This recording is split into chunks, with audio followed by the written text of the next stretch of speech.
Well, the NFL hasn't seen a repeat Super Bowl champion since the Patriots did so back in 2003 and 04. Los Angeles Rams will hope to end that drought after defeating Cincinnati Super Bowl last February. But guess what? They opened the season against the favorites to win it all this year in Buffalo. Josh Allen, the Bills, loading up to make a run at that Lombardi this year after falling a little short in that divisional round against KC. So that's all in the past. This is the future. Take a look at the slate. Week 1 coming to us early Thursday there with the Bills and Rams. Other matchups to keep your eye on: the Steelers visiting the AFC champs, the Bengals, on Sunday. Maybe a little revenge for Baker Mayfield and the Browns and the Panthers. Bucks and Cowboys Sunday night. Then Monday night, the Broncos and Russell Wilson, the highly paid Russell Wilson, by the way, going back to his old stomping grounds with the 12s in Seattle against the Seahawks on Monday. All right, time to get into some of those extra picks, and I can't do that without my guy, John Breech there. Check it in to tune in for week 1 and get us right, because it's that time of year. It's finally here. Let's start there on Thursday, though, with the champs and the Rams hosting, of course, the favorites to win it this year in the Bills. Buffalo, 2.5 favorites. What's your play in the first game of 2022? Yeah, let me just say I love this game. I can't remember the last time the defending Super Bowl champ was an underdog at home. I mean, there are a lot of reasons to love the Rams here. Obviously, they're just coming off this Super Bowl. Sean McVay has never lost an opener. He's 5-0 straight up, 5-0 against the spread.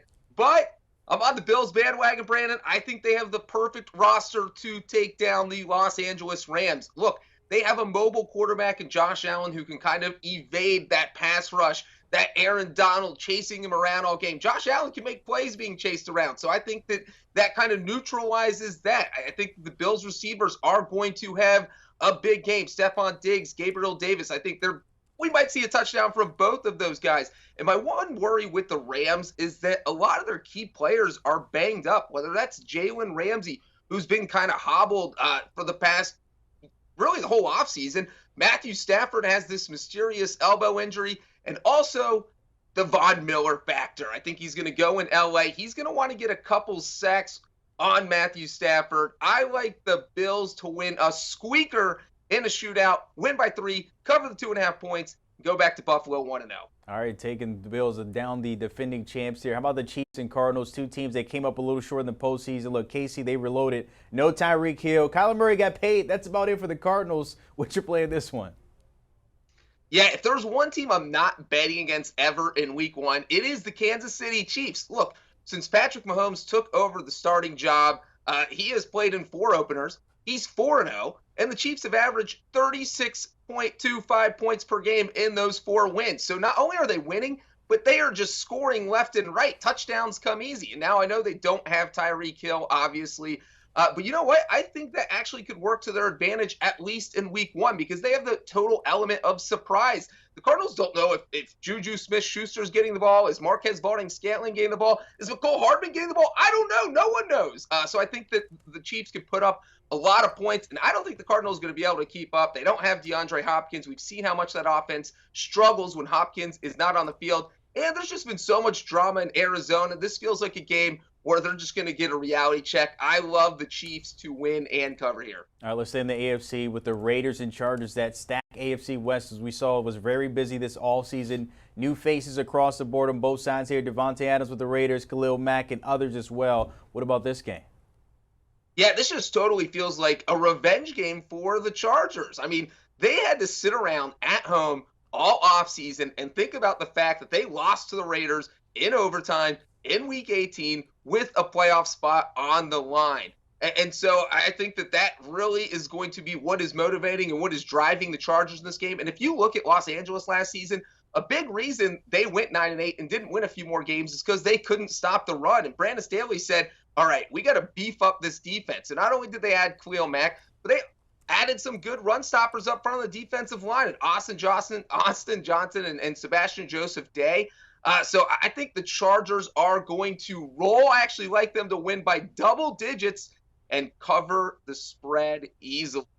All right, Browns and Panthers, we can dub this the Baker Mayfield revenge game. Look, no Watson, you got Jacoby Brissett. We don't know what that offense is going to look like. We got Baker. We don't know what the Panthers offense is going to look like. But what are you thinking here between these two? I am thinking that there is no one in NFL history who has wanted to beat a team more than Baker Mayfield wants to beat the Cleveland Browns. This feels like the ultimate revenge game. I feel like Baker Mayfield wants to throw 7 touchdowns and win this game by 10 touchdowns. And you know what? He actually has the roster to do it. You look what the Panthers did this offseason. Maybe it's not a Super Bowl contending roster, but it's pretty strong. One of their biggest weaknesses was on the offensive line. They beefed that up with Bradley Bozeman, Austin Corbett. They drafted Ike Ekwonu. Christian McCaffrey's actually healthy. So I think the Panthers have the firepower to get past the Browns. And obviously, we don't know much about Cleveland's offense right now because it's going to be Jacoby Brissett under center.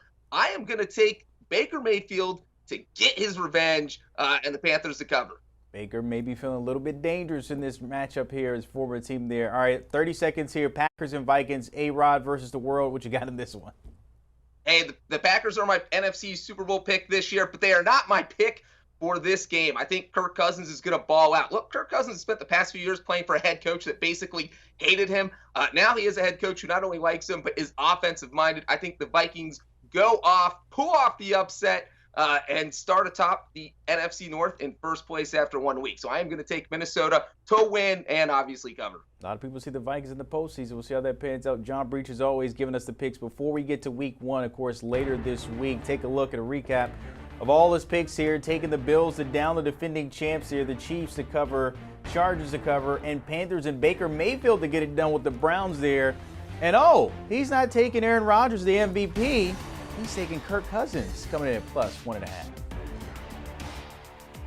Do you want a sports network that delivers everything that matters about the game? The highlights, the picks, the instant analysis, no yelling, no fake debates, no politics.